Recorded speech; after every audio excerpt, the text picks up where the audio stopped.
Tsunami. Tsunami एक ऐसा शब्द है जिसे सुनते ही हमें 26 दिसंबर 2004 की यादें ताज़ा हो जाती हैं, जब सुनामी ने तमिलनाडु राज्य में तबाही मचाई थी। हमारी आज की रिपोर्ट इसी से जुड़ी हुई है क्योंकि सुनामी ने हाल ही में जापान में एक बार फिर तबाही मचाई है। नमस्कार, मैं आरुषि शास्त्री स्वागत करती हूँ आपका यूबीई न्यूज़ में, जहाँ हम सिर्फ खबरें नहीं लाते बल्कि उनका बारीक और सटीक विश्लेषण भी करते हैं।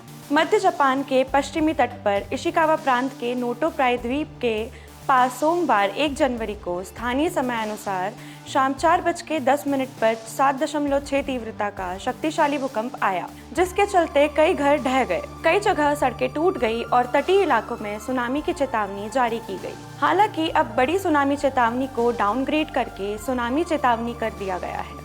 निवासियों को अभी भी घरों को खाली रखने के लिए कहा गया है क्योंकि सुनामी अब भी दर्ज की जा रही है। जापान सागर के करीब रहने वाले हजारों लोगों को ऊंची जगहों पर जाने के लिए कहा गया है। भूकंप के कारण पैदा हुए हालात को लेकर लोग मुसीबत में हैं और काफी डरे हुए हैं। स्थानीय समय अनुसार शाम को लगभग 4 बजे के बाद से मध्य जापान में दर्जनों छोटे भूकंप आए हैं और इसके बाद और भी भूकंप आने की संभावना है। भूकंप के कारण 1 मीटर से ज्यादा ऊंची सुनामी लहरें इशिकावा प्रांत में तट तक पहुंची, लेकिन वे 5 मीटर यानी कि 16 फीट से छोटी रहीं, जिनके बारे में अधिकारियों ने चेतावनी दी थी। 2011 के भूकंप के बाद जापान में पहली बार एक बड़ी सुनामी चेतावनी नोटो क्षेत्र के लिए जारी की गई थी, जिसे कम कर दिया गया है।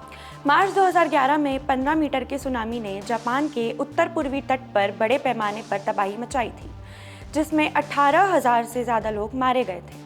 अधिकारियों ने पड़ोसी निगाटा और टोयामा प्रांतों के लिए भी सुनामी की चेतावनी जारी की है। चेतावनी दी गई है कि वहां लहरें 3 मीटर तक उठ सकती हैं। अग्नि और आपदा प्रबंधन एजेंसी के अनुसार 5 प्रांतों में कुल 51,000 से ज़्यादा लोगों को घर खाली करने का निर्देश दिया गया।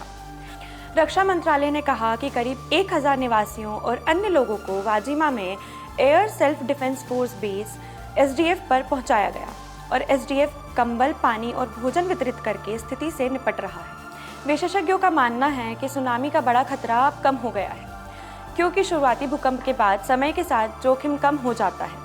हालांकि ब्रिटिश जियोलॉजिकल सर्वे के प्रोफेसर डेविड टेपिन ने रेडियो 4 के वर्ल्ड एट 1 कार्यक्रम को बताया है कि समुद्र से घिरे होने के कारण इस विशेष क्षेत्र में सुनामी का एक अनोखा पहलू है, जिसका अर्थ है कि यह जापान के तट और एशिया के तट के बीच आगे और पीछे उछल सकती है। क्या होती है सुनामी आने की वजह, चलिए जानते हैं।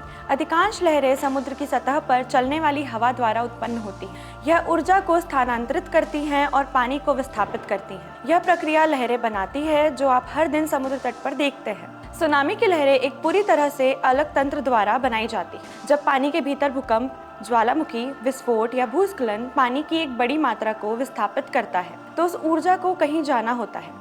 इसलिए यह तरंगों की एक श्रृंखला उत्पन्न करता है, हवा से चलने वाली लहरों के विपरीत, जहां ऊर्जा समुद्र की ऊपरी परत तक ही सीमित होती है। सुनामी तरंगों की एक श्रृंखला में ऊर्जा समुद्र की पूरी गहराई में फैल जाती है। इसके अतिरिक्त हवा से चलने वाली लहर की तुलना में इस प्रक्रिया में बहुत अधिक पानी विस्थापित होता है। तो यह थी हमारी आज की रिपोर्ट, और आपको यह कैसी लगी हमसे ज़रूर साझा करें। और यूबीई न्यूज़ आपके लिए लाता रहेगा देश विदेश से जुड़ी खबरें। धन्यवाद।